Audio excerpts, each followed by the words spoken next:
e é nosso diretor, atualmente nosso diretor-geral. Vocês sabem que, bom dia antes de mais nada, né? Eu já estou eletto.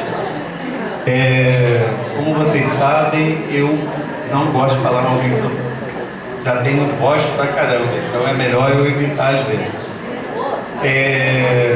Agradeço a presença de todos. Essa geração, alguns já estão conosco já há alguns anos e já acompanham essa realização do Colégio Estadual Conselheiro Maciel Soares. Então, alguns já vivenciaram diversos momentos, absorveram, né, cada passo, cada desafio, cada resultado dessa semana que, por caráter oficial, nós falamos 15 anos, mas daqueles que já têm uma vivência muito grande aqui, sabemos que tem muito mais do que 15 anos, tá?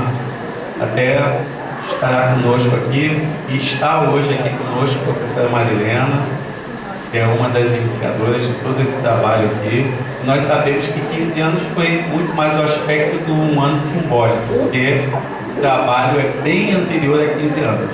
Então, Macedo Soares, para muitos aqui que estão hoje conosco, desconhecem que o Macedo se tornou referência entre as escolas estaduais com a questão da Semana Afro, com toda essa realidade que nós tentamos compartilhar e partilhar. Então, muitos dos nossos alunos, muitos das nossas alunas, das pessoas que fazem parte dessa família, levam consigo todo o resultado desse empenho, dessa dedicação, desse amor das pessoas que nos antecederam, daquelas que estiveram junto, lado a lado, e daquelas que estarão aqui após a nossa saída. Então, nós temos essa abertura formal, tá? Eu agradeço particularmente estar aqui, ok? Espero que vocês possam ouvir, observar e sentir. Essa é uma questão que continua sendo contemporânea, continua sendo atual, e é algo que nós temos que nos empenhar a cada dia, porque ainda vemos que a nossa sociedade, não só a sociedade brasileira, mas a sociedade mundial, carece dessa percepção da igualdade entre os seres humanos. Então nós temos que batalhar muito em cima disso ainda. Vocês têm que levar essas sementes. Vocês têm que lutar para não absorver o que nós temos aí a cada dia sendo demonstrado, que é intolerância em diversos níveis. Nós temos que lutar contra isso. Existem gerações que lutaram, tá, pelo melhor do ser humano, e algumas coisas parecem que estão sendo esquecidas. Então nós temos que estar lembrando constantemente, diariamente, o que significa, tá, essa atividade dentro de uma unidade escolar, o que ela significa para cada uma das pessoas que estão aqui, e daquelas que virão, e daquelas que já estiveram aqui e continuam partilhando isso no seu dia a dia. Tá? Eu agradeço muito. Vou passar a palavra, porque senão eu sou uma pessoa que fala pouco, eu sou uma pessoa tímida, então eu vou passar aqui a palavra, né, à professora Rosinelli, tá? Acredito eu. Gente, bom dia a todos. É uma alegria estar aqui nessa escola mais uma vez, né? Essa escola já faz parte da minha vida, dos meus trabalhos, da minha pesquisa. Toda vez que eu chego aqui, eu sempre agradeço o espaço de abertura, né, que essa escola proporciona para acolher as pesquisas e os projetos que eu desenvolvo junto com vocês, né? Não tem como fazer trabalho nenhum só. E eu penso que esse é o nosso desafio do presente, né? Construir um plano comum, né? Como é que a gente produz um plano comum e vive coletivamente os muitos sentidos e os muitos eixos que emergem do encontro com o outro, né? Esse é um grande desafio para o presente, né? Eu vejo uns olhos brilhando, outros olhos abertos, bem mais abertos. O Roberto falou uma vez para mim, aliás, para mim não, para a turma de estágio, né? Que o que faz mais parte da gestão da escola, né, é sentir a vibração dessa escola, né? Esse gesto na escola pela vibração, muito menos da administração, mas pela vibração, né?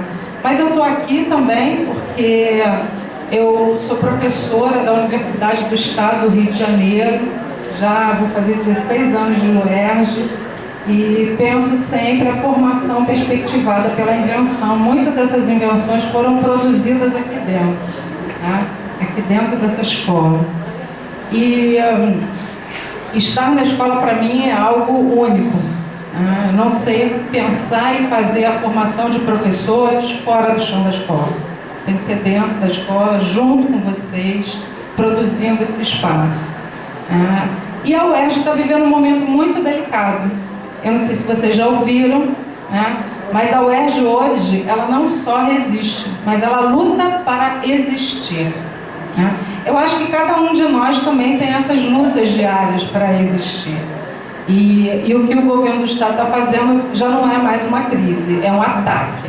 É um ataque para acabar, né, com aquilo que a gente produziu, porque a UERJ já tem 67 anos. É bem mais jovem do que essa escola, que tem 103, não é isso, Roberto? Mais até já, né? Foi 2012, né? Eu estava aqui, a gente fez um seminário aqui em comemoração aos 100 anos da escola. Então, 105 anos, foi 2012, aquele seminário que ainda estava ceneira aqui, né? E, enfim, só para vocês verem que esse é um evento também que carrega muita história de feitura. E eu gosto muito de um sentido dado de história, né, que é a história não pensada somente pela memorização dela, por aquilo que o passado nos conta, mas uma história efeito do acontecimento, né? E esse é um evento, como o Roberto sinalizou muito bem, ele não tem 15 anos. Ele já tem muito mais, né? Se eu não me engano, pelas histórias que eu ouvi, é um evento da década de 80. É um evento que começa no século passado, como a Cláudia estava falando para vocês anteriormente, em um tempo em que nem se pensava em nenhuma possibilidade de abertura. Esse evento já começou a acontecer aqui, dentro do Macedo Soares. E ele se mantém vivo até 2017, como um esforço desse grupo que está nesse momento e que traz na sua história, né, outros parceiros de trabalho.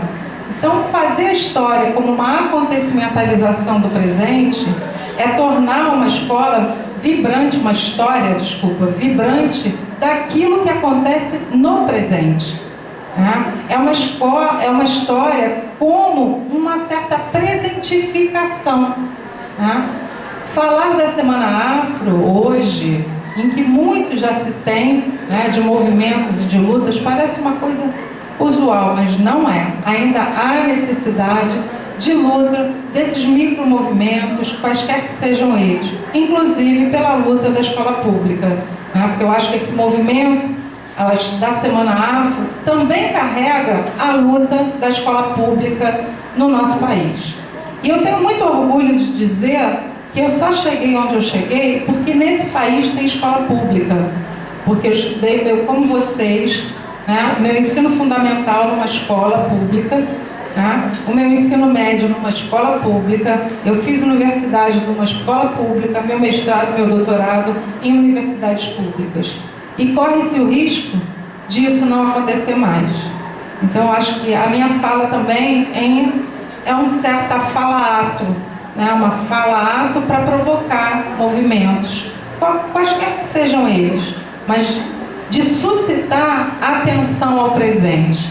Eu acho que é esse jogo estético né, um jogo estético para pensar aquilo que a gente faz, do modo como a gente faz e que a gente pode produzir com isso outras intervenções, né, outros desafios.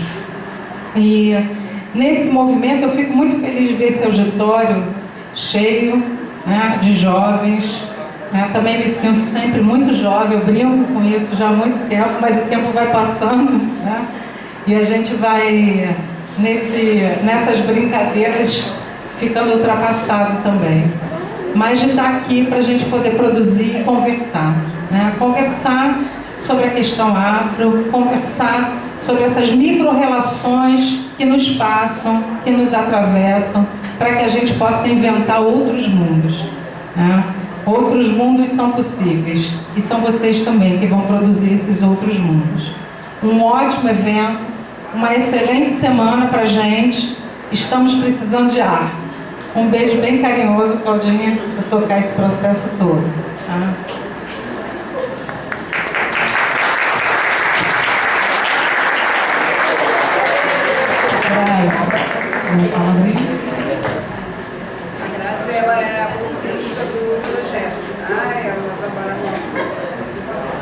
Bom dia, pessoal.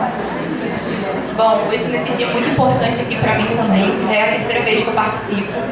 Essa aqui é a 15ª Semana Afro, porém sabemos que tem muito mais tempo e eu me sinto muito lisonjeada, estou muito feliz mesmo de poder participar, de poder ter toda a troca com os alunos, ter esse aprendizado, porque a gente aprende muito, mais do que ensina.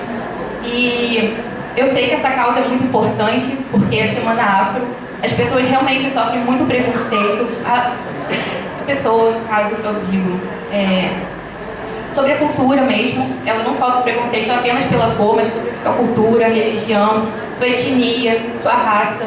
Então, é muito importante que nós possamos esclarecer isso aqui, que isso não pode continuar acontecendo e que nós temos que a cada dia perseverar para que as coisas possam melhorar e que a gente consiga ter igualdade de direitos, porque o que está na lei é o que a gente tem que fazer. Então temos que respeitar principalmente todos os tipos de pessoas, todas as cores, de todas as raças, porque é o mais importante para a gente aqui. Muito obrigada.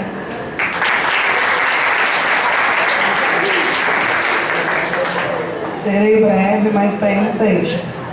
É com muito prazer que abrimos a 15ª Semana Afro-Brasileira, que se articula com base na importância de se conversar sobre o negro no Brasil. Infelizmente, diversos casos de discriminação em nosso país ressaltam que ele se afirma através da sua negação e tentativas de silenciamento. Em uma campanha, alguns anos atrás, intitulada Onde Você Guarda o Seu Racismo?, organizada pela Iniciativa do Diálogo contra o Racismo, ressaltou-se uma ideia que auxilia o entendimento da contradição em que se apoia das questões. Segundo essas pesquisas, elas revelavam que 87% da população reconheciam que havia racismo, ou seja, discriminação no Brasil. Esse conceito de raça também é discutido.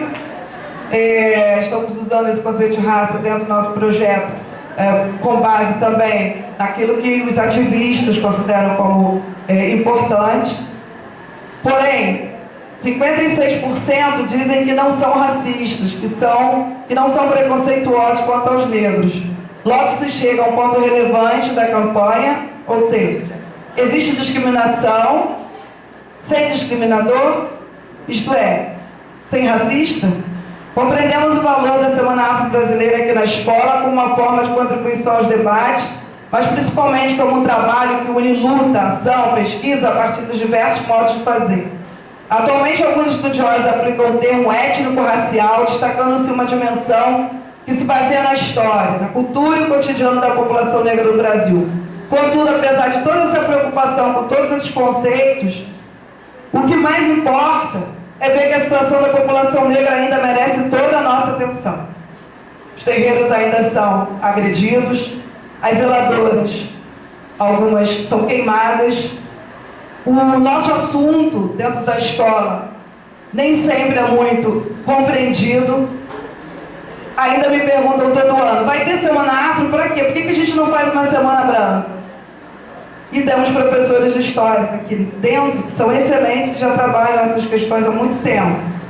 Então é com muita honra, eu agradeço a presença de todos. Espero que todos se sensibilizem e saiam transformados com essas experiências pequenas, simples, porém potentes.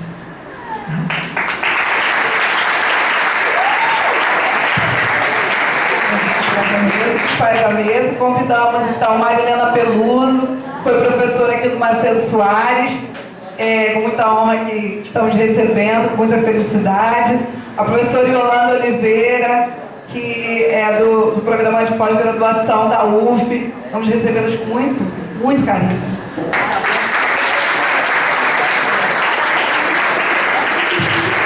Agradecer ao Roberto, a Rosemary, a Grazi e a todos os alunos que estão aqui.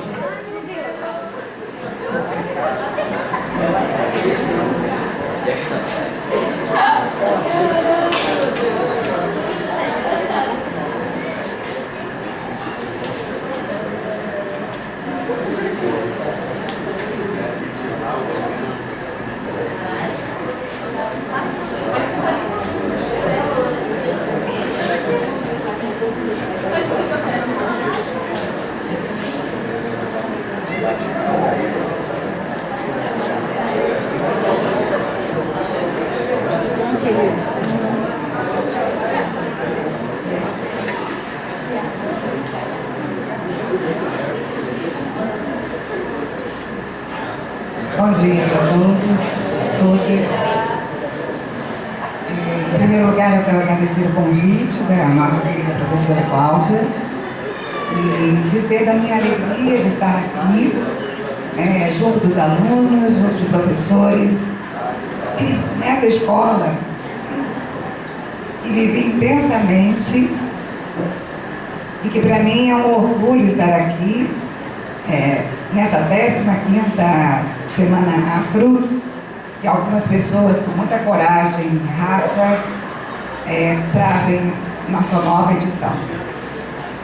Então eu parabenizo especialmente a Cláudia, que tem esse empenho grandioso, que resiste bravamente para realizar a nossa 15ª Semana Afro. Também quero dizer que é uma honra estar aqui ao lado da professora Yolanda de Oliveira, que é nossa querida amiga, e que desde a primeira Semana Afro esteve presente e contribuiu muitíssimo para esse trabalho, e que realiza um trabalho magnífico na UF, com o programa PENESP. É incansável e magnífica a sua luta. É um prazer, uma alegria estar com ela, que é minha querida amiga também. Também eu acho maravilhoso estar aqui com a nossa professora Rosemary Dias, que veio trazer à nossa escola um novo dinamismo, veio com as suas pesquisas, com seus alunos, trazer a alegria, renovar a alegria de ser professora. Agradeço muitíssimo ao PIPID, participei também desse grupo e acho que é um trabalho maravilhoso e que a escola deveria aproveitar bem. Bom, queridos, a questão racial, né, é uma questão que, desde os 12 anos de idade, eu me deparei com essa questão. Eu ainda não tinha visto até então que havia racismo no meu país, e aquilo mexeu profundamente comigo.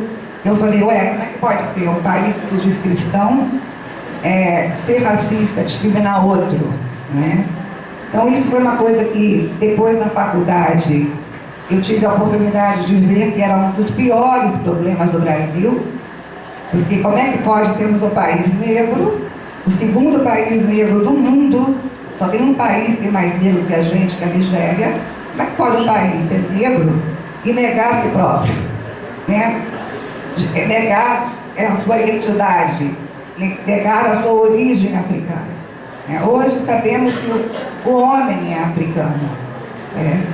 Então, nós devemos, obviamente, ter que estar atentos a isso. Então, na faculdade também, eu tive a oportunidade, como estagiária do IBGE, trabalhar nessa questão. E quando cheguei aqui no colégio, eu dava aula à noite para adultos, e numa das primeiras conversas que tivemos, eu um aluno falou assim para mim, para nós, né, para o grupo: eu não ando com meu irmão que é mais preto do que eu. Eu falei: que isso, né? Era pior do que eu pensava. Era pior do que eu pensava, né? Era um racismo que permeava as famílias, as relações de irmãos biológicos, né? E por mim, naquele momento, não tive a menor dúvida. Eu jamais, como uma professora, poderia ficar inerte diante disso. E para mim, tornou-se uma questão de honra trabalhar a questão racial, que eu trabalhei os 30 anos de trabalho, todos os anos, por todas as turmas. Então, esse trabalho, mais tarde, né, na década de 90, ele se tornou coletivo. Eu trabalhava só em sala de aula, né, mas à medida que nós, e principalmente para mim pessoalmente, depois que eu fiz o curso do PENESB, que é o Programa de Educação sobre o Negro na Sociedade Brasileira, fiz uma pós-graduação na UF, e esses estudos, essas pesquisas, contato com professores e alunos desse curso de pós-graduação, me reanimaram e me deram força para fazer mais trabalhos, né? E nesse momento nós encontramos mais parceiros da escola, porque não é fácil fazer esse trabalho. Na primeira semana afro que nós fizemos, uma professora me barrou na porta e falou: que isso de você parar a escola, né? E eu falei: professora, para ser professora nesse país, a senhora precisa estudar um pouquinho mais sobre o povo brasileiro, sobre a nossa história. Nós vamos fazer sim, a Semana Afro, sim, né, porque é algo da maior importância. Para mim, uma das questões mais importantes que nós temos em termos sociológicos, trabalhar essa questão. Muito bem, então, nós, na primeira Semana Afro, o que nós fizemos? Na época, dava aula para o 8º ano, hoje é 9º ano, né? E dava aula para a 3ª série do ensino médio. Eu raramente dei aula de fundamental. Eu escolhi, a Cláudia me pediu para falar sobre memórias da semana, viu, gente? Então, não memórias de jeito nenhum, como saudosismo, como algo que já aconteceu. Não. Eu quero trazer exatamente essa ideia de que essa Semana Afro está viva, ela está aqui, ela está presente, ela está acontecendo. Então, nesse sentido, é que eu trago algumas ideias, algumas memórias dessa Semana Afro, viu? Então, nesse período todo, nós fizemos muitos trabalhos de primeira qualidade, viu? Trabalhos que eu digo a vocês, poucas escolas nesse país o realizam. Não existe trabalhos como esse, nem em escola particular, e eu dei aula para a escola particular em Niterói, viu? Não existe nas escolas públicas. Então eu aconselho a vocês, eu digo para vocês de coração, aproveitem essa Semana Afro, projetos como esses, porque eles não existem, certo? É uma resistência muito bacana da Cláudia e de outros professores cada vez mais envolvidos realizar essa semana. Não existe isso, certo? Muito bem. Então, eu gostaria de contar então para vocês um pouquinho da primeira Semana Afro. E que eu fiz então com os alunos do 3ª série, os mais velhos da escola, estavam saindo da escola. Eu falei para eles: olha, gente, vamos fazer uma semana agora para a escola toda. E vocês, alunos, serão os coordenadores, porque a gente não tem pernas para fazer tudo, vocês serão os coordenadores. Pedi ideias, mas eles estavam meio acanhados, e eu trouxe várias ideias, e eles ficaram como os coordenadores de cada atividade, viu? Então, foi magnífico, gente. Foi assim, extraordinário. Numa turma de 3ª série, eu falei: olha, gente, vamos fazer um projeto para a escola, vão bancar isso, né, vão fazer isso, mas vai ter que ser de primeira qualidade. Né? Vai ter que ser, ó, lá em cima. Se não for, se vocês não participarem, se vocês não inventarem aí a nossa semana, nós não faremos. Aí virou uma menina toda folgada, sentava lá no final da sala. O único interesse dela era comida e namorados. Chegou para mim e falou assim: Marilena, Spielberg, Marilena. Eu falei: nessa faixa. E lá fomos nós. Essa menina, que até então não queria nada com ela do Brasil, ela fez um livro de comida afro. E eles venderam aqui na escola as comidas afro e que serviu para a formatura deles. Essa menina, e eu não satisfeita em fazer essa movimentação total da escola, eu pedi relatório individual. Eu sempre tive essa loucura. Individual. E no relatório individual que tinha que ter como foi a sua participação, críticas à Semana Afro, etc. Ela colocou no relatório dela assim. Então ela falou assim: professora, no seu relatório, eu agradeço ter participado dessa semana, porque eu pude entender que existe o outro. Olha que lindo, gente. Eu arrepiava de cima a baixo até hoje. Eu vi que existe o outro. Obrigada por me fazer ver isso.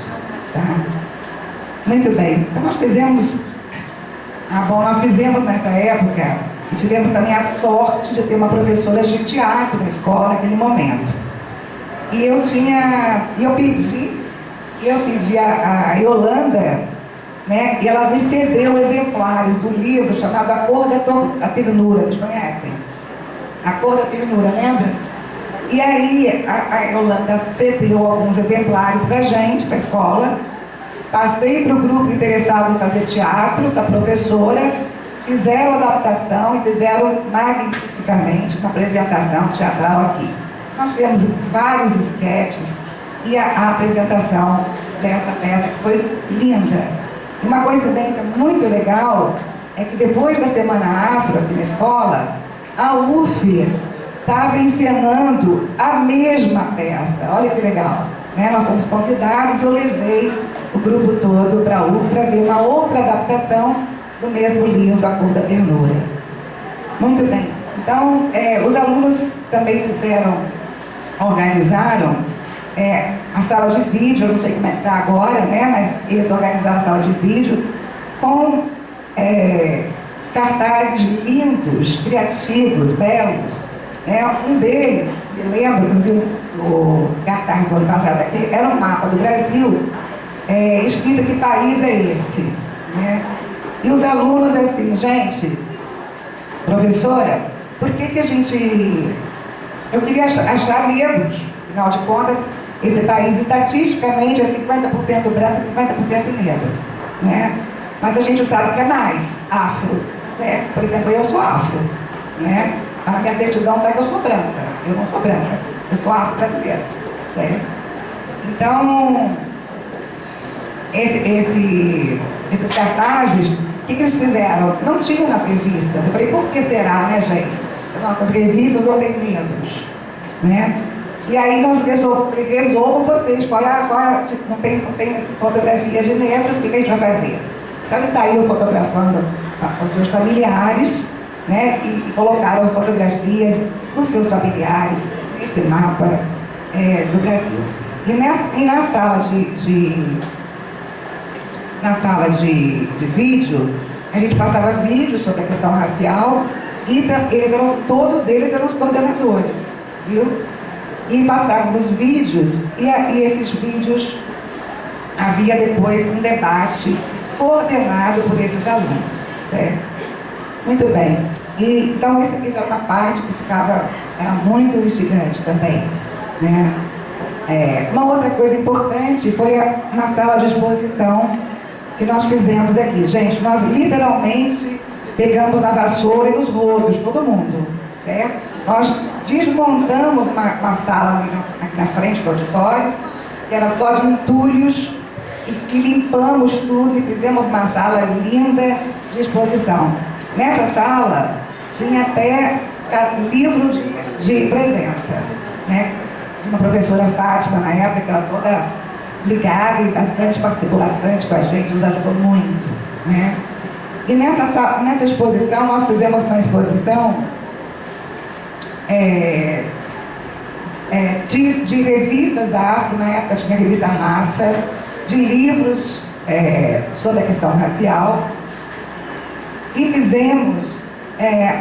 nós fizemos uma exposição de personalidades afro-brasileiras, de cientistas, artistas brasileiros. E aí foi muito legal também, porque uma professora, eu pedi ajuda com uma professora de português das minhas turmas lá no terceiro ano, terceira série. Eu falei, fulana, você me ajuda nisso? Eu queria montar uma exposição com personalidades, a biografia, a foto, a produção artística ou científica dos negros brasileiros. Ela falou, ela era branca, falou assim, Marilena, eu não entendo nada da questão racial, mas eu quero entender, você me ajuda? Eu falei, eu te ajudo, né? Olha, a exposição ficou uma coisa linda, certo? Na época, não me lembro direito como é que se fazia isso, mas tinha um aluno nosso, ele conseguiu imprimir isso tudo umas folhas gigantes de computador. Não sei se os computadores eram gigantes naquela época, mas ficou uma coisa muito bonita essa exposição ali. E uma exposição também que fizemos de livros dos alunos, viu, gente? Nós fizemos no oitavo ano, eu cheguei para os alunos do oitavo ano, hoje nono, né? Falei, gente, vamos fechar o livro didático e vamos fazer o nosso livro, né? Vamos fazer o nosso próprio livro. Foi uma experiência muito rica, viu? Tive que convencê-los, é claro, né? Batalhar por isso, né? No dia seguinte vieram perguntar para mim, professora, você é professora da universidade? Né? Falei, por quê? Eu custo um pouquinho a entender, o negócio era comigo, eles estavam se achando capazes de fazer o livro. E eles então resolveram me questionar e eu falei, não, gente, o livro é o livro de vocês. Né? Ele pode ter uma página, pode ter 10 páginas. Eu, como professora, sei da capacidade de vocês, sei que podem fazer o livro, viu? E eles fizeram livros maravilhosos, gente. Eles ficaram envolvidos, viram não sei quantos filmes para fazer o vídeo. E eu nunca teve para fazer o livro. Viram poesias, poemas, músicas que falassem da questão racial. O livro deles tinha de tudo. Eu tinha uma perspectiva para o livro, né? Eu queria que o livro falasse da África, falasse da escravidão, falasse da abolição e dos movimentos negros atuais. Mas o livro foi se transformando em uma outra coisa, de uma beleza muito grande. Num determinado momento eu falei assim, gente, não é melhor a gente dar um título para o livro? Foi a maior besteira que eu fiz, porque o livro já era deles. Não era de jeito nenhum, o livro é meu, né? E eu quero o título que eu quiser. Gente, foram mais de 100 livros, porque eram livros individuais. E os livros, gente, não tinha um livro com título igual. Olha que coisa incrível, era sobre a questão racial, sobre relações raciais. Olha a criatividade, a inventividade.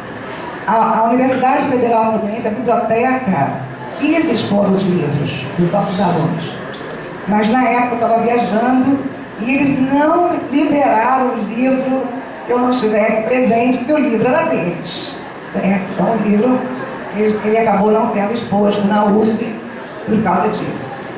Então essa exposição dos livros, junto com a exposição das personalidades negras da escola, do Brasil, os alunos faziam visitação orientada, visitação guiada e mostravam a sua produção para a escola toda. Viu? Tínhamos capoeira e maculelê todos os dias na escola. né? Todos os dias de apresentação, eu adoro capoeira. E uma vez eu ficava muito admirada de ver os alunos se apresentando. Uma aluna escreveu no relatório dela: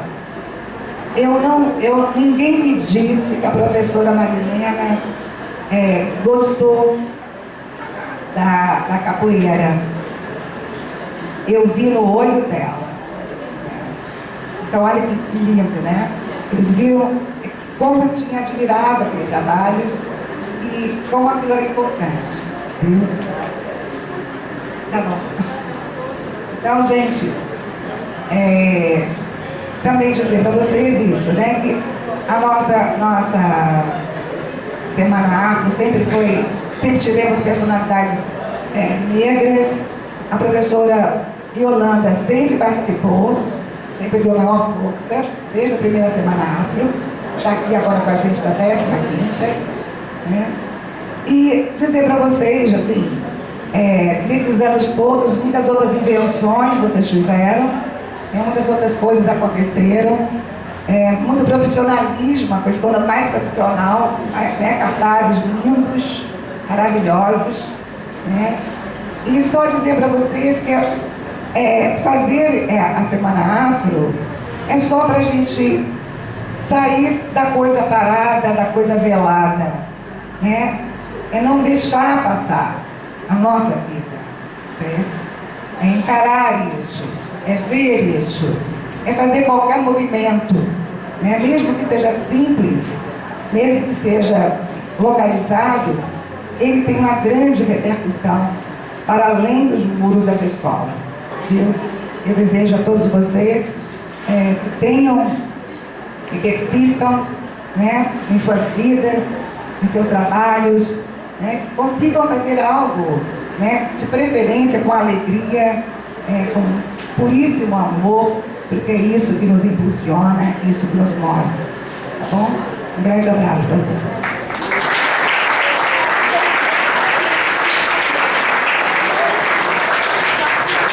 Fazer papel de chapa com a minha amiga, porque como a gente começou atrasado, eu peço desculpas, a gente está interrompida, e vou passar a palavra para a professora Yolanda e depois vocês poderão fazer perguntas. Queria só explicar que a gente está usando o horário da escola, horário oficial, então eu já pedi para comunicar ao Roberto que o professor do horário de cada turma aqui quiser fazer a troca, para poder vocês ficarem mais à vontade. Também acho que seria muito deselegante as turmas se levantarem agora no momento que a professora vai falar, até para poder depois a gente ter essa troca, vocês perguntarem, se posicionarem, enfim. Se algum aluno quiser ir lá falar com algum professor, um aluno de cada turma, para poder resolver isso e retornar, tudo bem, tá?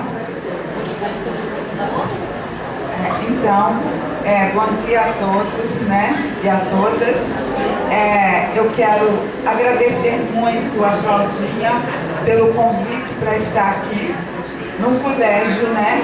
Quando ela apresentou Marilena, eu fiquei com inveja, porque eu também fui professora século passado, né?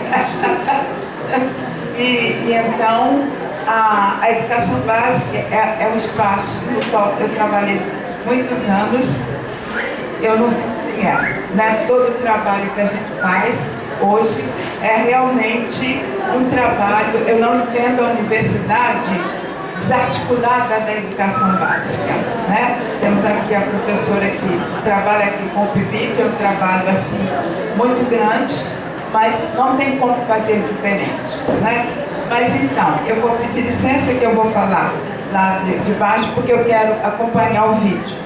Eu coloquei para conversar com vocês, né? Inicialmente, né, um assunto que se torna, até em todas as minhas falas, se torna repetitivo. Repetitivo por quê, né? Temos aqui historiadores, a professora Marilena, minha colega também, mas eu não entendo né, o presente sem história, embora os historiadores tenham mostrado também a história do tempo presente, então eu fico muito interessada. Então eu sempre nas minhas falas recupero, né, um pouco, não sem esgotar, a história do racismo. Mas quando eu preparava a minha fala, eu fiquei imaginando, para que público eu vou falar? Para os meus colegas professores, um diálogo que já conhecem essa história, né? Ou para os alunos.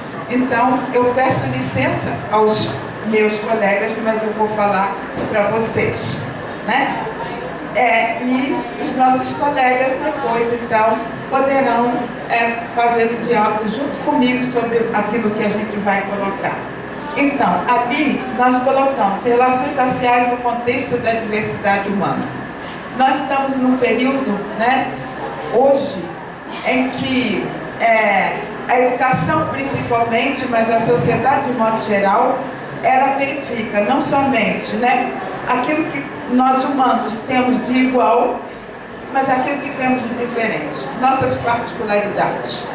E então, nós somos iguais e diferentes. Existe um livro publicado, né?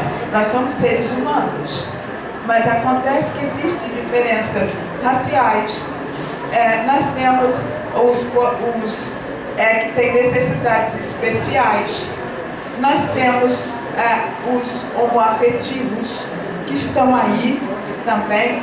Então, uma gama de particularidades entre nós seres humanos que a educação não pode ignorar. Ela tem que levar em conta. E nós estamos aqui para falar de um desses grupos, né, que tem suas particularidades, que é a população negra. Ali nós temos um quadro onde a gente apresenta a população brasileira, né? E aí nós temos a parte população brasileira por cor. Ali não dá para ver muito bem, mas eu vou falando. A população brasileira por cor, a população negra vem crescendo no Brasil. Isso significa que existem mudanças nas características físicas das pessoas? Não. É porque as pessoas estão tomando consciência da questão racial, estão fazendo a autodeclaração, recuperando as suas origens. Não raro, uma pessoa, por exemplo, né, do tipo dele, né, seu nome? Rian. O Rian autodeclara-se negro. Mas por que isso? Ele está recuperando as origens, de repente teve um avô, uma avó, um bisavô negro, então ele recupera essas origens que politicamente é muito bom. Hoje no Brasil, a população negra, a partir da pesquisa nacional por amostra de homicídios do IBGE, é 54% da população brasileira. Então, nós somos maioria. Nesse sentido, todo o trabalho que se fizer, que não tiver o recorte racial, ele está omitindo 54% da população brasileira.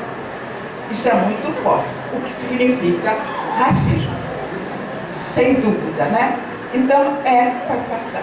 Assim, nós temos aí no Brasil, nós temos 54% da população brasileira. Eu coloquei aqui, ali, mas depois eu vou deixar o material aí, vocês podem imprimir, ver, quem quiser utilizar nas aulas, está aí à disposição, isso é público, né? Então, no Brasil, 54% da população é negra.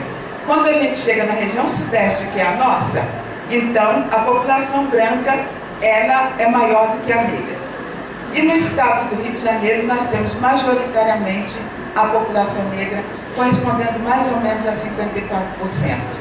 Niterói é uma cidade branca, ao contrário de São Gonçalo, né? Os dados do IBGE, eles só através do censo, a Marilena sabe muito bem que trabalhou lá, só através do censo que a gente tem das pequenas, das cidades, dos municípios e tudo mais. Mas o estado do Rio de Janeiro é negro.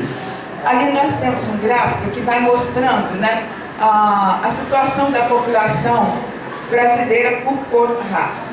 Então, nós temos, apesar de sermos 54% da população, nós negros estamos em situação de inferioridade em todos os setores sociais, na saúde, na educação, no trabalho. Na educação, particularmente, quando a gente olha o ensino fundamental, nos gráficos, a gente tem o número de alunos equiparável ao dos brancos, negros equiparável ao dos brancos. Mas quando a gente vai analisar realmente, fazer um estudo qualitativo, a gente verifica que existe uma diferença de desempenho. O negro tem um desempenho inferior. Mas por que isso? É porque o negro é inferior? Não. É porque as oportunidades são diferentes. Agora mesmo eu pego uma pesquisa da USP em que mostra que alunos negros na mesma escola, com o mesmo padrão social de vida, têm desempenho inferior. E quais são as causas? Essa situação de sucateamento da escola pública, a rotatividade dos professores e mais, ainda permanece nos professores, no imaginário das pessoas, que o negro é inferior. E com isso, entendeu?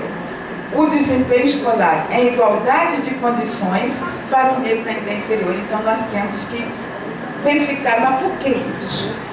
As causas estão aí. Nosso olhar, o olhar de muitos profissionais da educação para o negro é ainda desconfiar, não acreditar no seu potencial. Essa é uma questão que eu não estou dizendo, que são pesquisadores, são economistas, provavelmente brancos, da USP, que é uma das maiores universidades mais qualificadas do Brasil, que estão falando. Então, nós, da educação, precisamos repensar isso, né? Depois, população de 15 anos e mais, né? Então, a situação também continua de inferioridade. Na população de 15 anos e mais, quem tem mais de 12 anos de estudo corresponde ao ensino médio, é a população branca que fica acima da população brasileira e a negra fica abaixo da população brasileira. Isso sempre em todos os setores sociais, em todas as estatísticas. O que é isso? O negro é inferior? Não. A sociedade que o fez. Como a sociedade que o fez, nós temos possibilidade de desconstruir. E esse evento é um dos espaços de desconstrução da ideia de inferioridade do negro, que se repete há 15 anos, né? E que, como foi colocado, começou muito antes, através de muitos professores. Podemos passar? Então, mas por que isso tudo aconteceu? Que história é essa de inferioridade do negro? Isso tem uma história que a gente não pode perder de vista. Então, o racismo é algo que existe, que acompanha a história da humanidade. De outra forma, por exemplo, os gregos consideravam bárbaros os que não falavam a língua grega.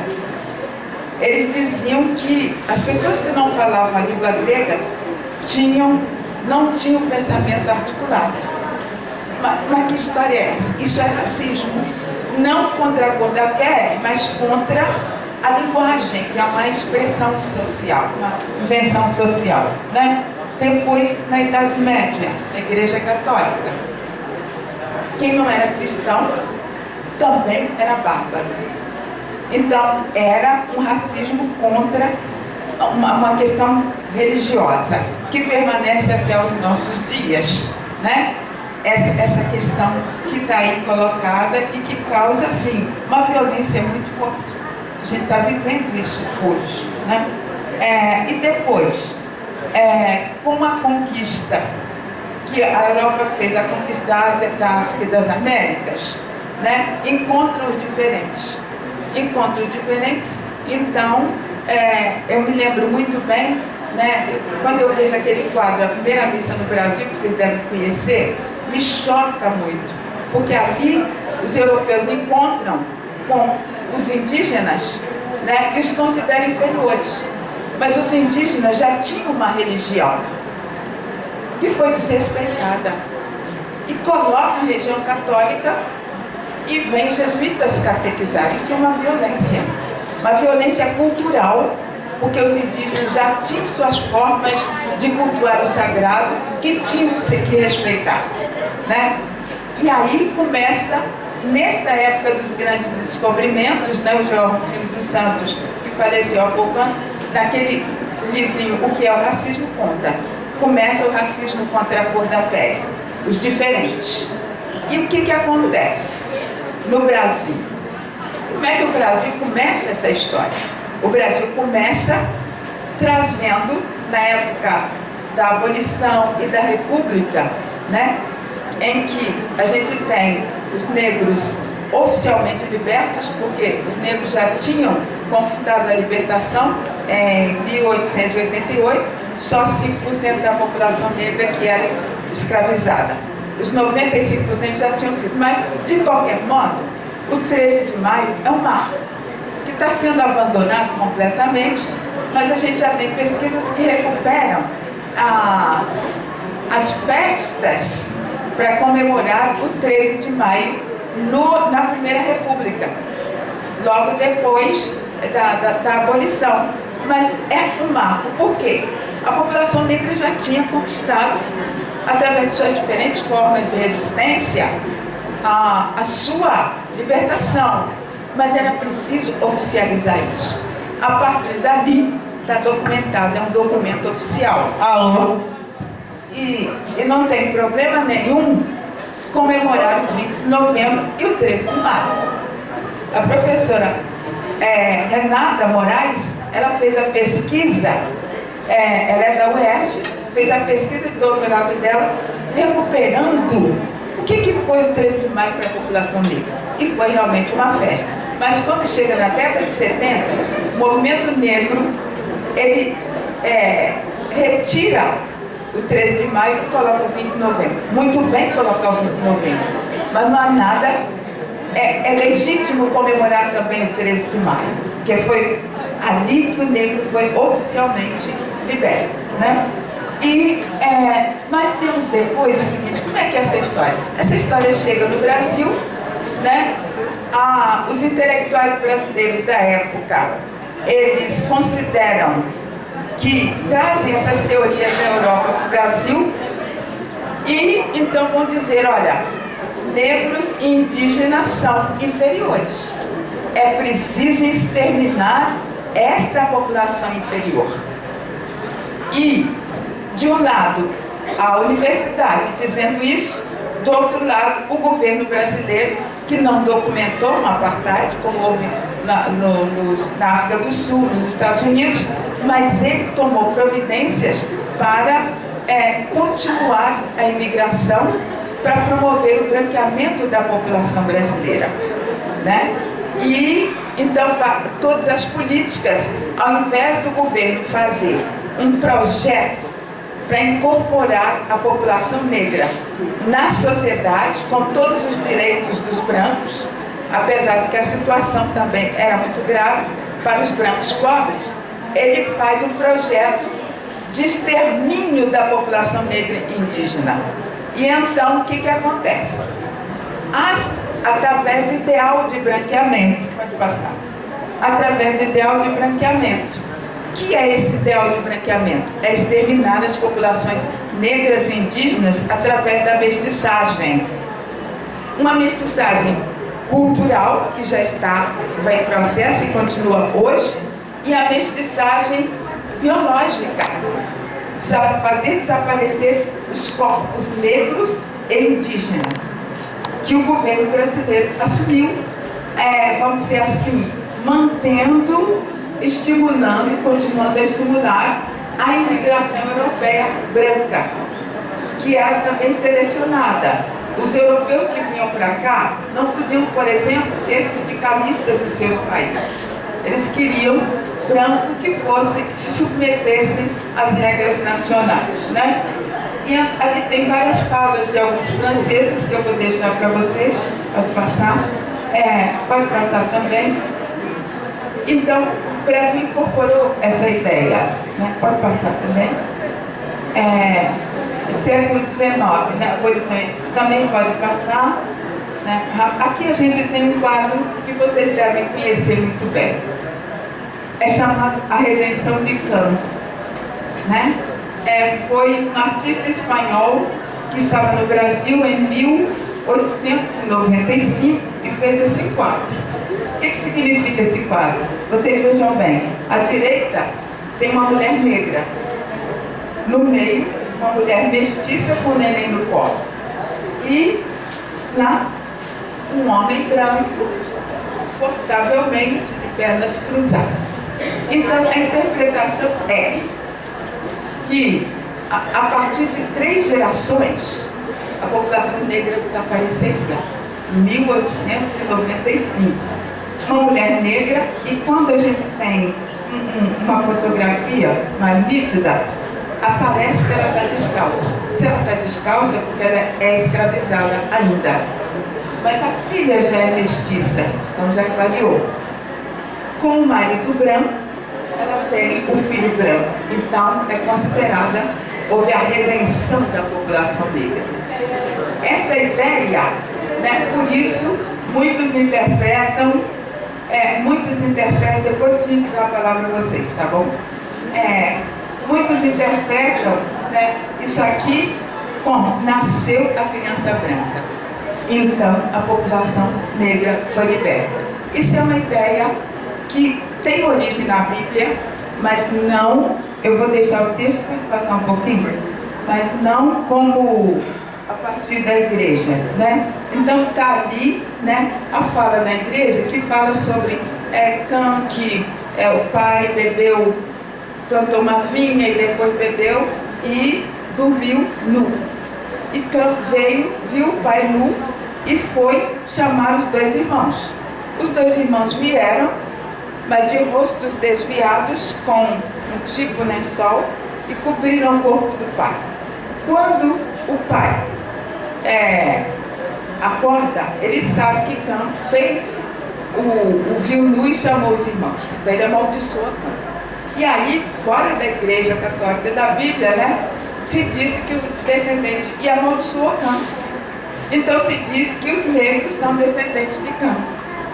Por isso foram amaldiçoados, e para cessar a maldição teria a população negra que se tornar branca. Isso é incorporado nesse quadro em 1895, está lá no Museu Nacional de Belas Artes, que é bom que vocês visitem, né? E tem um professor lá que inclusive faz uma guia, se marcarem com antecedência, ele faz um trabalho guiado, entendeu? Mostrando as produções negras que estão lá, os artistas negros e tudo bem, certo? Mas em 1911, lá no Museu da Quinta da Boa Vista, tinha um professor antropólogo que vocês já ouviram esse comentário, né? Todo mundo já deve ter ouvido falar a tese de João Batista de Lacerda. Ele é antropólogo, diretor do museu. Ele participou de um evento internacional sobre raças humanas na Inglaterra. E ele apresentou uma proposta dizendo que o Brasil seria branco no final de um século. Então foi em 1911. Quando chegou em 2011, eu falei, pô, se prepara, né? Porque nós vamos sumir, segundo João Batista de Lacerda. Certo? E todos no Congresso acharam que foi uma solução muito boa, né, de promover a miscigenação. Só que o Brasil extinguiu praticamente, reduziu a população indígena, que hoje é menos de 1% da população brasileira. Mas nós negros nos tornamos mestiços. Né? Nós pretos, como eu, somos aproximadamente uns 5% da população brasileira.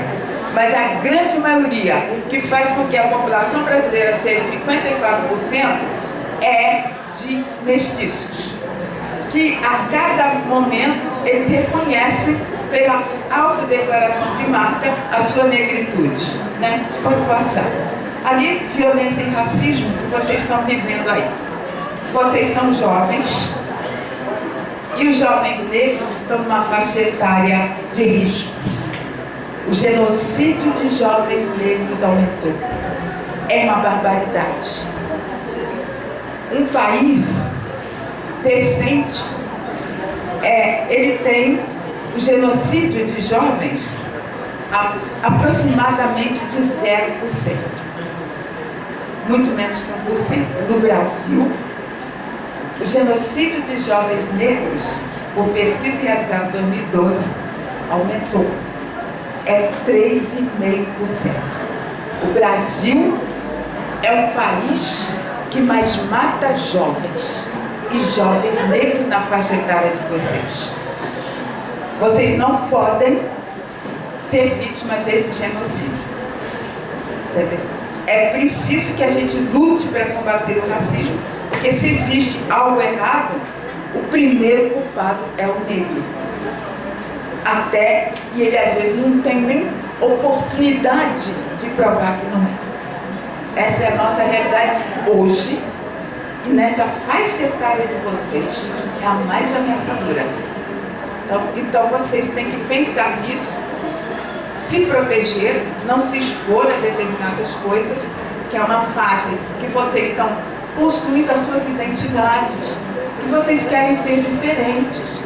Tudo bem, sabe? Vocês são uma geração, é isso que é a juventude, né?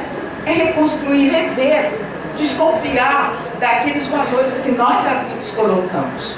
Mas dialoguem conosco, conversem sobre as suas ideias, né? Para que a gente possa também ter um diálogo. Nós mais velhos não temos a última verdade. Vocês têm muitas verdades que não raro para nós a gente passa despercebido, porque nós somos de outra geração. Mas o diálogo entre nós tem que estar sempre presente. É uma das formas de impedir a violência. O próprio jurídico está com uma política de justiça restaurativa para resolver conflitos, através do diálogo, através da conversa entre os pares. Isso é muito importante. Pode passar. Pode passar também, que eu não vou falar sobre isso. Bem, mas como é que é essa história do racismo? Foi tudo construído socialmente. Porque, na verdade, não existe inferioridade racial. A minha colega Marilena já antecipou um pouquinho. Todos nós somos afrodescendentes. O que acontece? Toda essa história de construção do racismo, sistematizada, organizada como conhecimento, ela data da segunda metade do século XVIII e primeira metade do século XIX.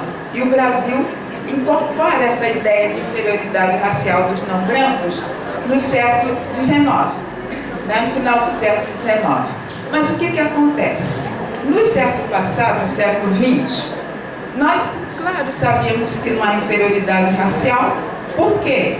Caso contrário, negros na nossa história, na história mundial, não ocupariam determinados espaços, né, que são privilégio de brancos. Ou seja, médicos negros, o André Rebouças, que foi engenheiro negro, né? Então, vários. Então, se o negro fosse naturalmente inferior, nenhum negro chegaria, como os europeus diziam, a ocupar certos espaços, inclusive intelectuais, que é a predominância de brancos. Então, no século, mais ou menos em 1986, a Rebecca Kemp, que é da Universidade do Haiti, nos Estados Unidos, ela fez o seguinte: ela é geneticista, quer dizer, no âmbito da biologia e tudo mais, porque nós trabalhamos muito no âmbito das ciências sociais e humanas, mas nós precisamos trazer os nossos profissionais, biólogos, para a nossa discussão, que é muito importante. Então, ela faz o que ela chama de rastreamento genético da humanidade, através do DNA mitocondrial. Esse DNA, ele é um DNA praticamente, pode dizer, feminino. A mulher tem, ela passa para os seus descendentes, homens e mulheres. Mas o homem recebe o DNA mitocondrial, mas ele não transmite, mas as mulheres transmitem. Veja o poder da mulher. A mulher é um ser superior, porque ela dá a vida e dá o alimento, ela é semelhante à terra. Isso quem diz são os toltecas, lá no México, antes dos astecas. No Museu de Antropologia do México, tem lá na entrada essa frase: a mulher é um ser superior. Ela é semelhante à terra, ela dá a vida e dá o alimento, né? E aí, mas acontece que o poder no mundo é masculino. Aquele quadro que eu mostrei, além de racista, ele é machista. Porque é um homem branco que liberta a população. Por que não poderia ser um homem negro com uma mulher branca? Né? Mas é o homem. Então existem estudos também sobre sexismo que aquele quadro representa. Mas então, a Rebecca Ken, ela faz um rastreamento genético. Querido, ei, você quer falar alguma coisa comigo? Quer falar alguma coisa aqui? Depois a gente conversa, tá legal? Então vamos lá, né? Então, ela fez um rastreamento genético e chegou a 150 mil anos atrás. E ela descobre: quem dá origem à humanidade é uma mulher negra, é uma mulher negra. E o que aconteceu? Há 150 mil anos atrás, ela estava na África. E aí, o Homo sapiens é uma mulher negra que vive na África, próxima ao Equador. E depois, ela e a população negra, no momento em que eles precisaram sair por causa de diferenças de temperatura e tudo mais, migraram para o mundo inteiro. Mas por quê? Então, lá, a cor da pele tem que ter muita melanina. Por quê? Estava muito próximo ao Equador e para proteger-se dos raios solares, a própria natureza humana fez com que as pessoas da região equatorial africana fossem pretas. Então, toda a humanidade é afrodescendente.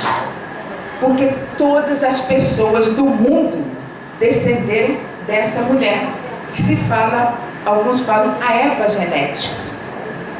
A origem da humanidade é negra e feminina. Assim prova a geneticista Rebecca Ken, que é da Universidade do Haiti e que fez publicações. As primeiras publicações dela foi em 1987, por aí. Acompanhando esse material, tem um filme que vocês podem baixar. É da Discovery Channel. Se algum professor puder, ou a Claudinha, trazer, né? Eu digo Claudinha porque a Claudinha no André Rebouças era a nossa caçulinha, sabe? Nós mais velhos e a Claudinha. É um filme que vocês podem baixar, da Discovery Channel, A Origem da Humanidade. Você já viu? Pois é. Então, vão lá, vocês têm que assistir esse filme. Ali é uma comprovação científica.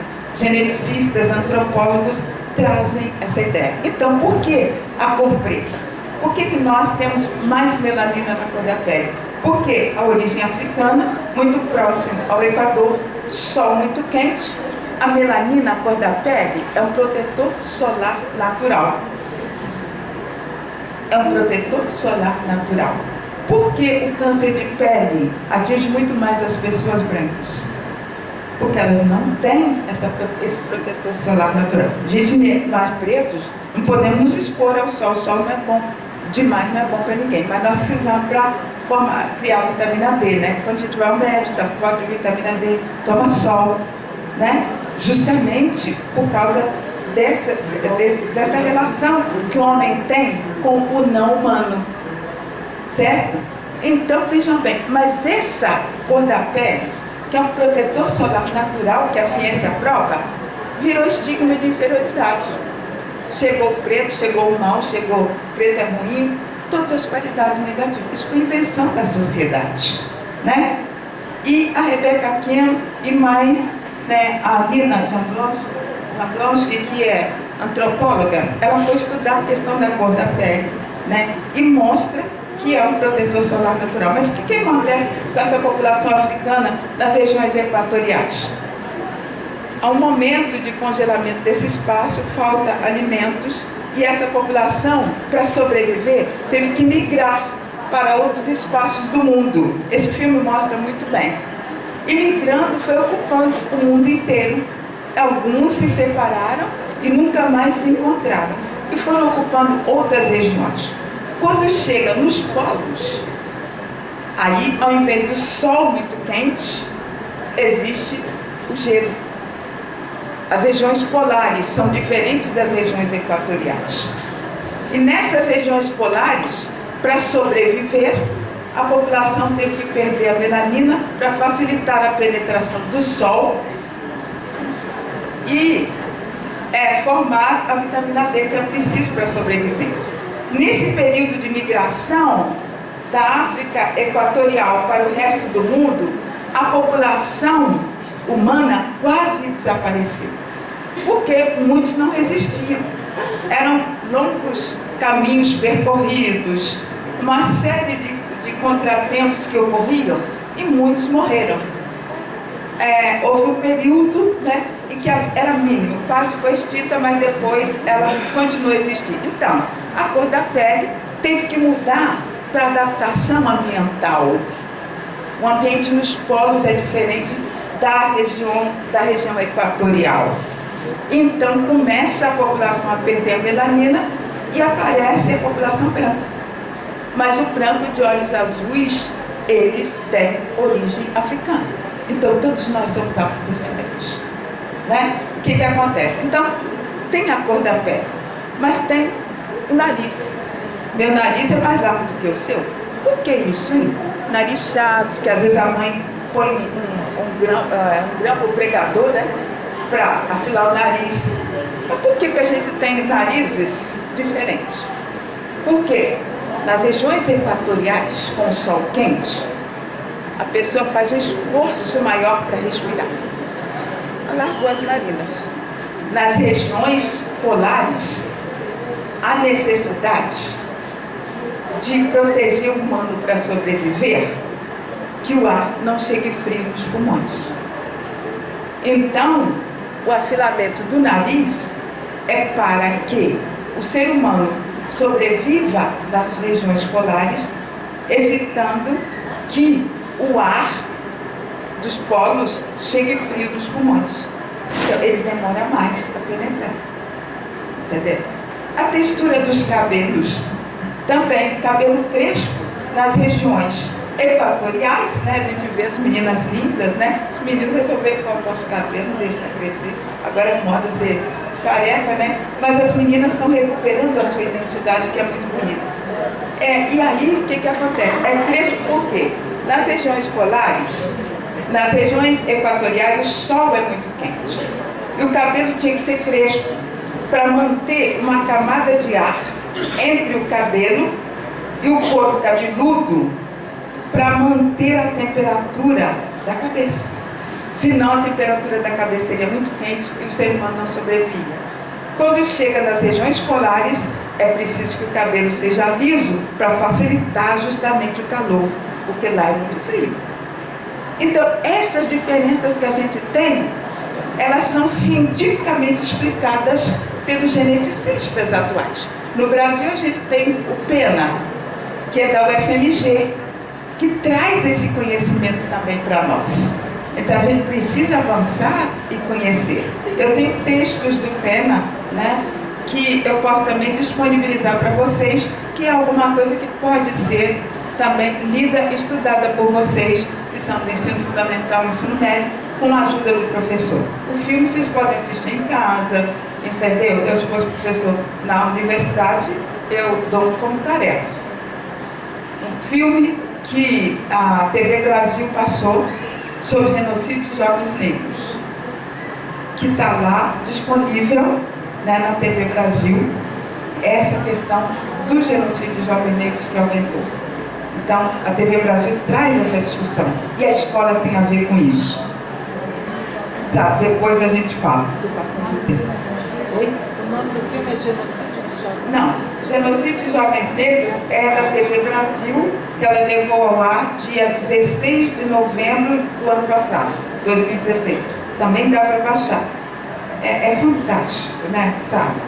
E aí tem um momento que a escola não é responsável, mas ela pode prevenir através do impedimento da evasão dos jovens negros, que acontece, em geral, do 6º para o 7º ano.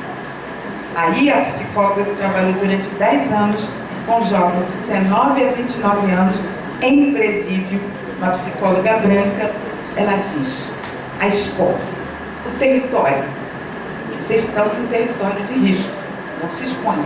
As periferias, a cor e a escola. São 3 elementos que contribuem para o maior genocídio de jovens negros. Mas então, essas mutações aconteceram justamente para adaptação ao ambiente. E a gente faz tanta questão, é branco, é preto, não sei o que mais lá, é índio, o negro é pior, mas não tem nada disso. A ciência está provando que a origem da humanidade é negra, certo? Mas então, como é que a gente fala em racismo? O que a gente fala em raças humanas? A Claudinha anunciou alguma coisa. Por quê? No âmbito das ciências naturais, genética, biologia, você vai conversar com o biólogo, não, raças humanas não existem. Essa coisa de educação, relações, etc. Mas, no âmbito das nossas relações brancos-negros, brancos e não brancos, inventou-se a ideia que é a raça inferior. Isso tem consequências sociais muito graves. Uma delas é o genocídio de jovens negros. Porque a sociedade acredita que esse jovem negro é criminoso. Porque alguns teóricos falaram isso, sem nenhuma consistência científica, né? Mas então a situação é essa. Tem também um texto, né, que eu não trouxe, mas depois eu passo para as professoras, para a Claudinha que está aqui, que pode ser lido por vocês, que foi escrito por um antropólogo, Cássio Mota. E ele fala sobre cores, raça e representações. Também que é um texto bom e interessante, que ele é antropólogo, mas ele chega na escola. Tem que chegar na escola básica. Não tem jeito, eu acho que omitir a escola básica é um crime e contribui para o racismo. Esse conhecimento científico tem que trazer. Eu disponibilizo para vocês também, né? Mas então, né? O conceito biológico de raça não presta para nós. Porque a biologia vai dizer, nas ciências naturais, não. Porque ela sabe que toda a humanidade é afrodescendente. Então, a raça humana, para as ciências naturais, é uma só. E é negra. Né? Agora, nas ciências sociais, no âmbito das nossas relações, inventou-se essa ideia que os não brancos são inferiores. E a população negra paga caro por isso, né? Por essa crença. Mas como é que a gente vai fazer, então? Quais são as medidas? Apesar do contexto adverso que nós temos, ainda permanecem as políticas públicas para a promoção do negro, já vou terminar, para a promoção do negro em todos os setores sociais. Tem, por exemplo, cotas para negros nos concursos públicos, que agora realmente a gente sabe que vão se tornar raros, mas quando surgir, vocês fiquem atentos. É o quê? São políticas de ações afirmativas. Como é que são políticas de ações afirmativas? É um favor? Está falando que o negro é inferior? Não. Não. Quem inventou a condição de inferioridade do negro, o que ele se encontra hoje, foi a sociedade. Porque ele não nasce inferior. Então, é essa sociedade que tem que reparar esse dano que ela provocou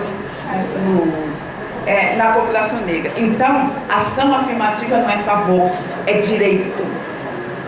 É direito, não é favor. Usufruam dela. Então, nós temos ação afirmativa. A Lei 10.639 é uma ação afirmativa. Toda a escola, todos os professores têm que incorporar no conteúdo que ministram conhecimento sobre o negro. Mas como é que eu vou fazer isso em matemática? Lá na Universidade do ABC, criaram uma disciplina afro-brasileiros e etnomatemática. Uma etnomatemática racial. A etnomatemática, naturalmente, não é sobre o negro, mas eles colocam essa questão. Uma disciplina no curso superior. Nós temos trabalhos sobre o negro em matemática. Em ciências tem todo esse conteúdo que eu estou trazendo para vocês. Todas as disciplinas têm uma dimensão racial. Portanto, vocês podem cobrar de todos os professores. Essa é uma função do movimento estudantil, de todos os professores, em todas as matérias. Cadê o conteúdo sobre o negro?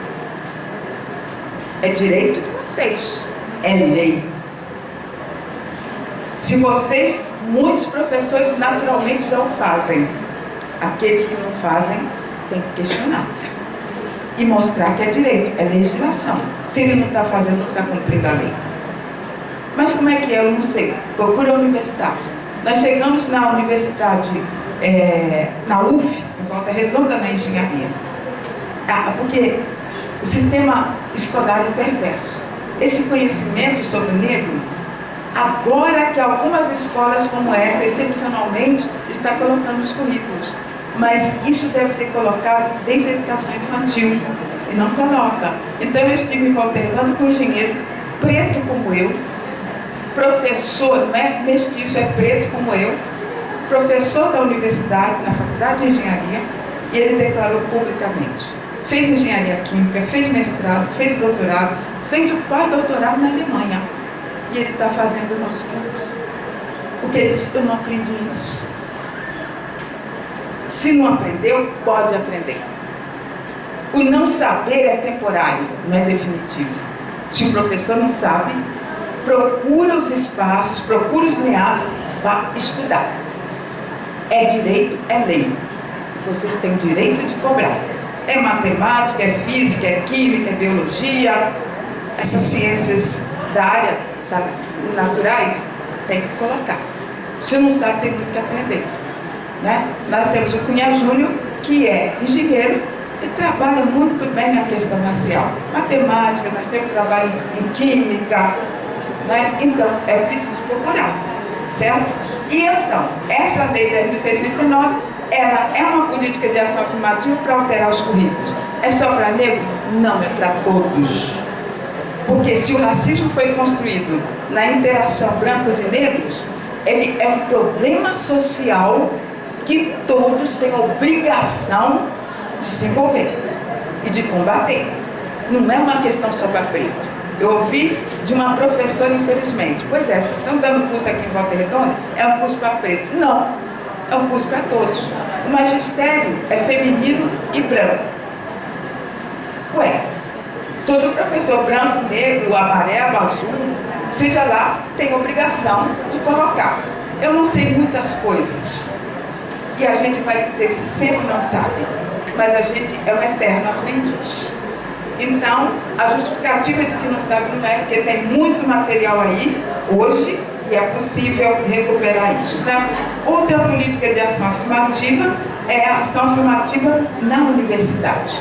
No Sistema Nacional de Educação, os negros estão sendo eliminados gradativamente.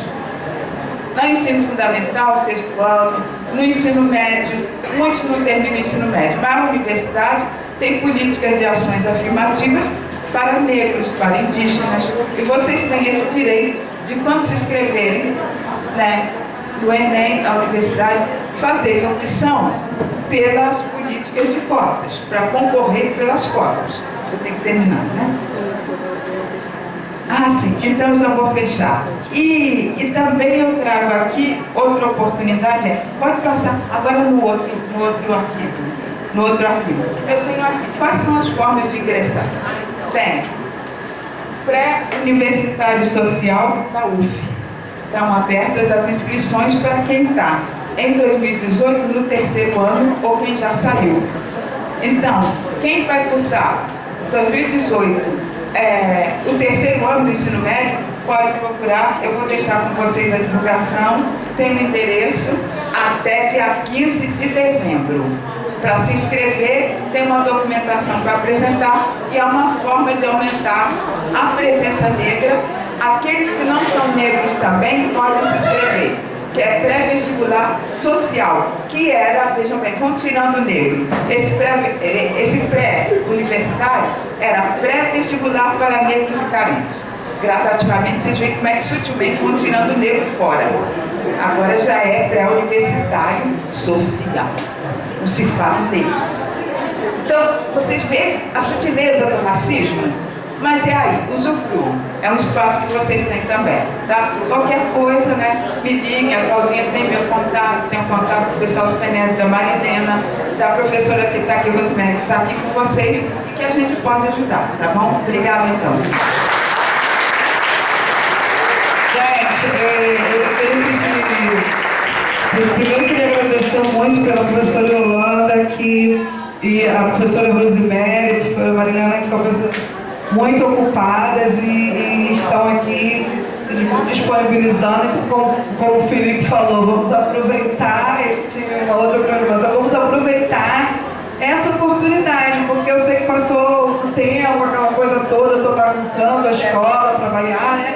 Estou desarrumando os horários oficiais da escola, mas isso é uma vez por ano. Então, assim, eu agradeço a professora Aides, que sempre todos os eventos está com a gente, a professora Ângela, de Física. Então, a gente tem pessoas de diversas áreas aqui, ex-professor da Escola Tarcísio, que é de Geografia, sempre está aqui. O professor Douglas também é aliado, está junto, que tem os bolsistas também de Sociologia do PIBID, que estão presentes aqui. O professor Felipe, que eu falei que é de Geografia, meu marido Vitor, que é da UF, lá de Paga, ele também é geólogo e geógrafo. Então a gente tem vários professores de universidades aqui. Professora Andréia, professora de matemática da escola. Eu acho que esse é um momento, assim, é único. Eu sei que alguns alunos ficam nessa questão de, mas vou ficar ouvindo, vou conversar. Às vezes tem esse trabalho de formação essencial. É necessário, porque a gente desformata, a gente tem um monte de questões aqui que estão bem fixas e a gente vai desconstruindo.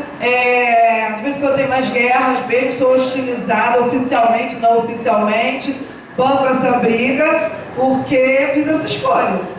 Não preciso ser professora de história nem de sociologia para bancar essa briga. Sou de língua portuguesa com muito orgulho, mas banco essa briga aqui dentro sim. Professora Marcele, muito obrigada pela presença. E aí a gente tem esse momento aqui, que a gente já está no intervalo, mas se alguém quiser fazer uma pergunta, quiser continuar aqui, elas vão estar aqui. A gente vai parar para fazer o nosso intervalo oficial.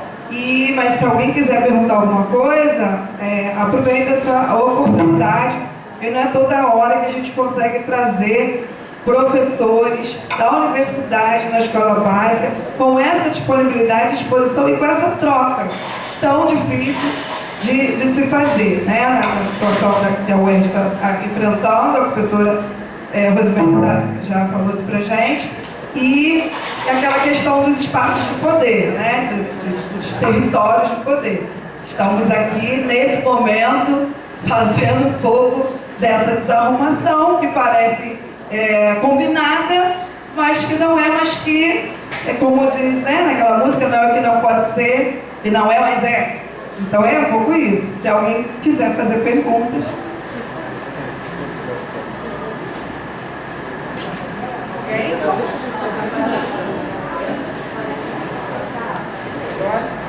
Alguém quer fazer pergunta? Eu quero. Pode fazer, como a Cláudia sinalizou, é imperdível, né? Imperdível ver a Marilena, ouvir a Yolanda, ver a Cláudia, né? E pensar na própria historicização desse evento. Mas, Yolanda, você falou uma coisa que mexe muito comigo, né? A questão da mistura. Mestiçagem. Eu chamo de mistura. Sim, mistura. Até porque a minha bisavó é negra. Pois é, então. Minha bisavó foi escrava, por parte do pai. Identificação por origem e não pela sua marca. No Brasil, você é branca. Mas se você chegar na Europa ou nos Estados Unidos, vão saber que tem alguma coisa de negritude aí e você, muitos brasileiros que são brancos aqui, chegam fora e levam um susto. Porque não, aqui não entra negro, mas e eu? Não, você é negro. E aí a pessoa se assusta, né? É isso. Então, no Brasil você não é negra, mas fora, na Europa ou nos Estados Unidos, ou no mínimo vão te perguntar, você é branco ou você é negro? Mas a minha pergunta atravessa essa questão, sim, sim. Né, da mistura, sim, sim. Um pouco numa perspectiva também micro, de um trabalho micro. Sim. Micro não significa dizer micropolítico, para mim não significa dizer menor. É macro. Sim, mas é o que eu estou querendo chamar a atenção nessas misturas, né? É de um trabalho que a gente faz para intensificar a força. E essa intensificação da força, ela só se dá porque a gente está muito próximo e misturado. Né? Então, estar na escola, para alguns colegas meus da universidade, é uma coisa pequena. Moça, professora que está Aquela lá na lá que vai para a educação escola, é assim mesmo que fazem com a gente. É. Tem 2 grupos. Isso. Exato. E quando a gente aposta na mistura, a gente aposta também num efeito que é intensificador dessas minorias e dessas forças. Né? E estando nós também juntos. Né? Sim. E aí a minha pergunta vai um pouco em cima também dessa, já que você traz uma historicização da mistura, e no Brasil a aposta da mistura era para acabar com o negro Com os indígenas. e com os indígenas, quase terminou, né? Eu acho que não conseguiu ainda. Eu acabei de vir de um congresso nacional em Uberlândia, da ABRAPS, da Associação Brasileira de Psicologia Social, e tinha eu trabalho com psicologia social, e tinha um professor universitário índio, e a fala dele, a fala dele foi muito interessante, porque eu acho que agora o trabalho fica menor, né, nesse sentido da potência da conversa, né? A gente pode se aproximar mais. E esse professor índio, também de uma minoria racial, vamos chamar assim, étnica, né? Ele começa a fala dele dizendo a seguinte afirmação: olha, eu estou aqui como índio, mas lá fora tem uma banquinha, né, que eu montei. Vocês podem dar lá uma olhada nos meus trabalhos, nos trabalhos dos índios. Eu estou vendendo, mas olha, eu não estou matando, eu não estou roubando, eu só estou vendendo o nosso trabalho lá fora, até porque o Temer chegou antes. Né? E isso é muito interessante de pensar, essa questão da mistura, e o quanto que a gente ainda, mesmo hoje, no momento, né, forte de acabar com o que a gente tem, né, o que a gente tinha, que já é bem micro, bem pequeno, então um esforço muito grande. Então, assim, em que sentido? E eu vejo muita potência na mistura. Tá? A mistura, para mim, ela intensifica uma força e ela, com isso, ela cria uma brecha para a produção de algo novo. O que você quer dizer com mistura? O que eu quero dizer com mistura? Isso que a gente está fazendo aqui. Estamos, nós, professores da universidade, ex-colegas, ex-professores da escola, alunos de graduação, alunos da escola básica, produzindo um trabalho que eu diria que é único. Né? E ele é micropolítico também. Né? O quanto essa mistura ela abre espaço ou não para uma potência de produção de alguma outra coisa e que só se dá na ordem do coletivo. É só uma intervenção, não é uma questão. Eu queria dividir com vocês essa frase do índio, que foi maravilhosa, foi uma conferência única, né? Um professor de uma universidade federal no interior do Nordeste do país, enfim, fazendo seu trabalho, afirmando a sua força e investindo nisso que a gente tem de mais potente, que é a singularidade daquilo que cada um de nós faz. Né? Obrigada, professora Rosemary. Então, eu perguntei qual o sentido que ela estava dando à mistura. Né? É um trabalho que tem que ser coletivo. Alguns do movimento negro dizem, não, pois é, nós fomos em Volta Redonda e nós estávamos com uma mesa negro na história do Brasil, né? A Marta, né? A Hebe, né? Que elas estão lá no quilombo o tempo todo. E aí foi uma mesa branca. Olha, e aí questionam a mesa branca. Olha, esses profissionais brancos pesquisam sobre o negro, mas não fazem o negro só como objeto de especulação científica.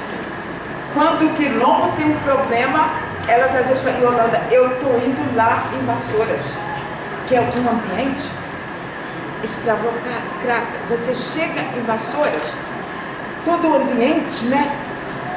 Praça dos Barões, Rua Barão não sei o que lá, tudo é barão.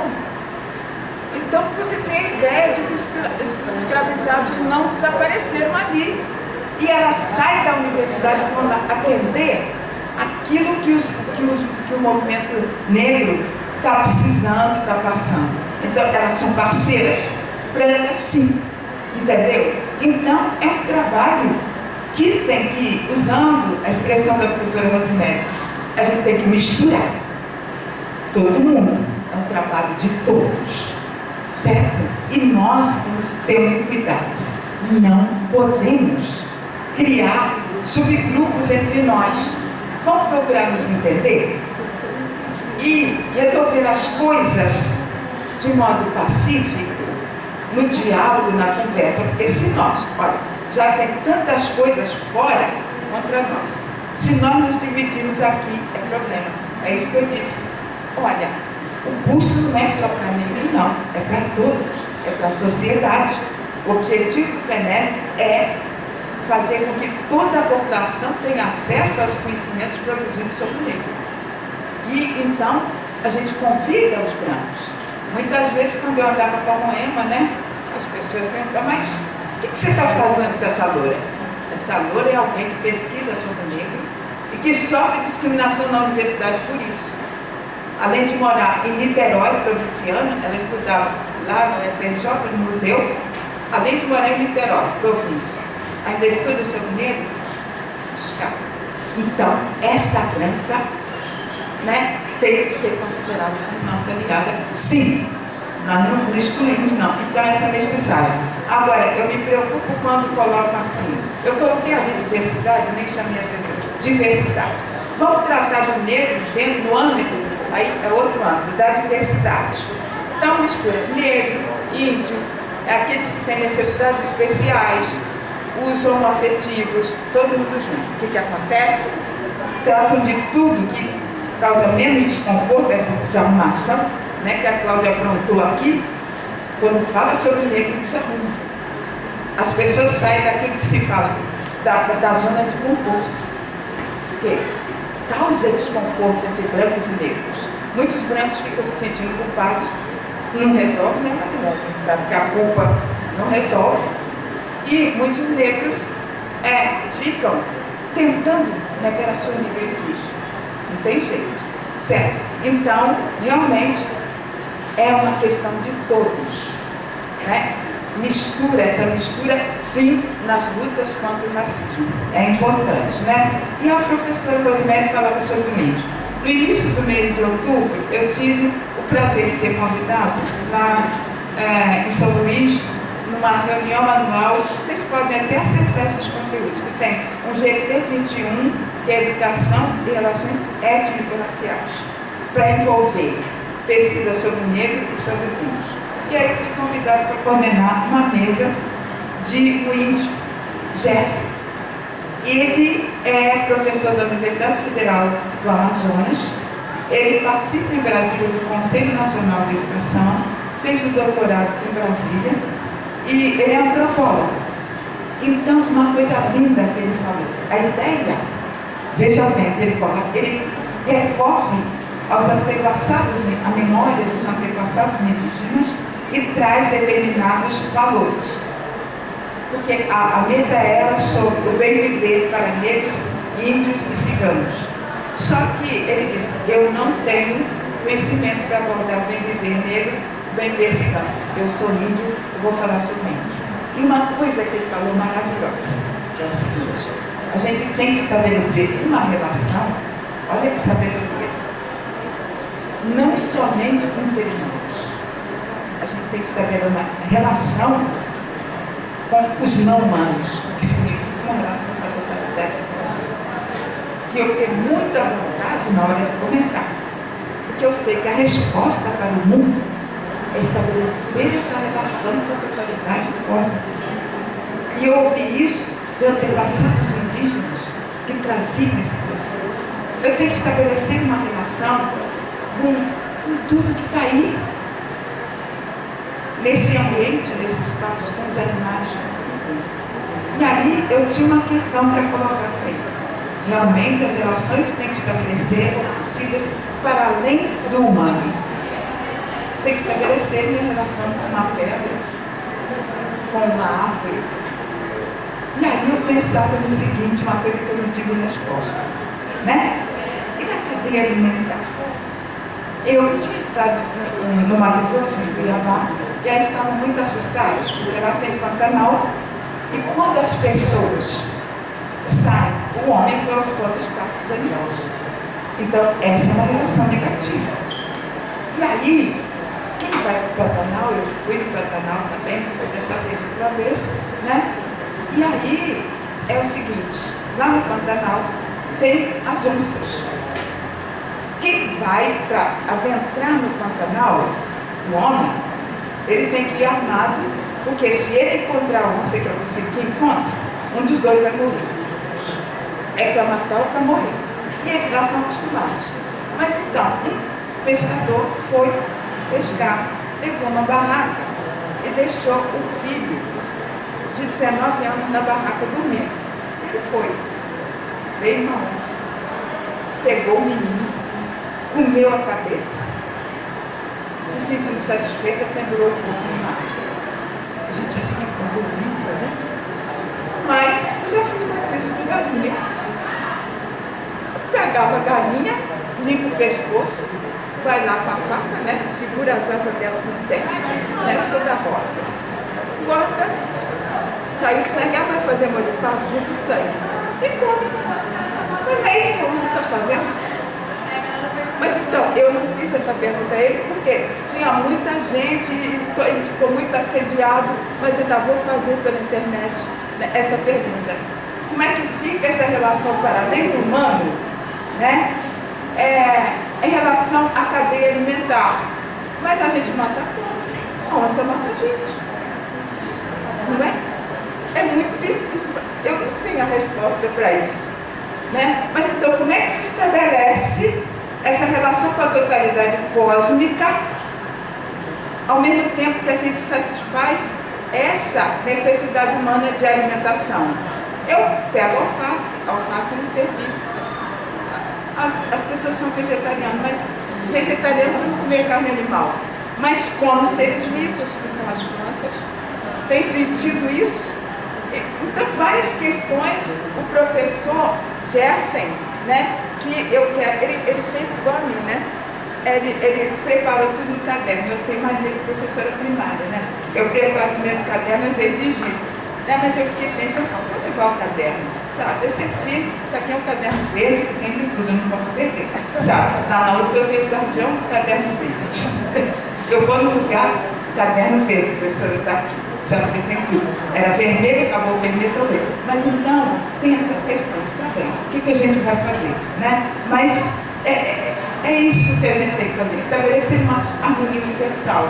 E nem tem outra saída senão a gente estabelecer essa relação, porque o cosmos, a totalidade, a natureza, ela é harmônica. Nós humanos que provocamos essa desarmonia. Então, quando você fala da mistura, a mistura para além do humano, que a gente tem que fazer. Vamos recuperar, fazer uma corrente para isso, estabelecer essa relação com essa totalidade. Isso é importantíssimo, né? Tá legal, obrigada, gente. Falei demais. Foi ótimo. Eu agradeço as pessoas que ficaram, né? Porque eu acho que foi de uma elegância enorme. Eu não tenho como controlar a questão também do horário da escola. Mas sim, enfim. E aí, ninguém quer falar nada? Eu preciso anunciar uma coisa. Primeiro eu queria agradecer muito a grande Yolanda, que faz parte, ela é minha referência, então a gente está diante da referência, é muita emoção. Ela passava lá na UF, quando ninguém usava turbante, quando ninguém estava com seus lenços coloridos. Ela era, junto com o professor Domingos Proença, lá dentro da UF, no curso de letras, ela de educação. Os espantalhos. Ela passava e marcava o espaço, mais ou menos assim, quero ser Yolanda. A gente precisa disso também, né? A gente precisa muito disso. Sobre essa questão de marcar espaço, eu queria dizer uma ocorrência que veio aqui. Século passado, eu vim devolvida de greve e aí me mandaram para cá. O que acontece? Eu usava muito, eu comprava assim, as roupas estampadas, estilo africano, entendeu? E eu tinha necessidade de me vestir aquelas roupas africanas, eu estou vendo Marilena aqui, mas eu comprava e fazia, mas comprava um tecido maior para fazer turbante. E ia dar aula em todo lugar assim. Quando eu cheguei aqui no Macedo, sabe, eu me vestia assim. E aí ia dar aula, mas eram jovens, secretariado, contabilidade, adoravam, né? Porque o jovem quer coisa diferente. Então, vamos discutir gênero e sexualidade, vamos lá, né? Então, aí a direção da escola na época reuniu e foi ver se podia me deixar dar aula com aquela roupa. E eu estava doida que me proibisse. Eu trazia o movimento negro para cá, ixi, mas aí como que eu podia. Que pena. Então, isso que... Quando a gente fala também de estética, afro, né? Tem essa questão das pessoas minimizarem, mas o cabelo, essa questão, a gente usa não só por uma questão estética sem prestígio, como é colocado, né? Mas tem uma reafirmação, como aprendi com a Rose, né? Reafirmação estética. E estudando Deleuze, Foucault, Pibide, essas coisas todas vão sendo reforçadas com os outros referenciais, evidentemente, ligados à questão do movimento negro, né? Que é o meu lugar de fala também é o meu lugar de fala. Hoje eu também estou no meu lugar de fala no Pibide, com esses referenciais, e isso ampliou bastante a minha leitura. Eu queria então reforçar, agradecer, muito obrigada Rosemary, muito obrigada Marilene, queria que vocês aplaudissem os nossos convidados, porque são convidadas da minha vida, da minha história de vida. Quando eu cheguei no Macedo para fazer palestra, a primeira vez eu era no ensino médio de outra escola, vim convidada por um grupo que eu fiz parte, chamado André Rebouça, e vim convidada pela Marilena. Olha isso, eu vim convidada pelo meu grupo, veio convidado pela Marilena para falar aqui. Eu era a mais novinha do grupo, não estava nem na universidade ainda. Então, elas são, assim, muito referências mesmo. As três. Agora, eu queria, em 88, na Secretaria de Cultura. Também. Gente, agradecer a presença. Também eu queria dizer que eu queria reforçar. Não, eles são de um grupo que eu vou apresentar agora. O professor Fábio de Filosofia, que eu não registrei a presença, e a professora Fábio, e a professora Raquel, precisa conversar. Então precisa muito da filosofia. E a professora Raquel, que trouxe um grupo chamado Poetas Favelados, que fizeram uma apresentação aí fora e depois vão fazer daqui a pouco novamente. Muito obrigada. A professora Cecília trouxe uma turma para fazer